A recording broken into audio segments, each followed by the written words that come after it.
What's up, Parker Lewis's? Lewis I. If you were Parker Lewis, then I bet you can't lose. If anyone remembers that show, once again, you are old. At least as old as me. Maybe older. Typewriter Series number 470, and it looks like today's wheat paper is a receipt. And it's from Me and Mom LLC in Hamilton, Montana. And it says we spent $17 buying toys on my birthday, July 6, 2013. Here's your wheat paper. Looks like this. Here we go.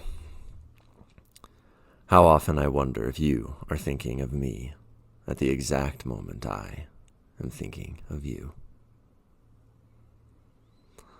I like that little one. It's a little toy, a little $17 toy for you to enjoy.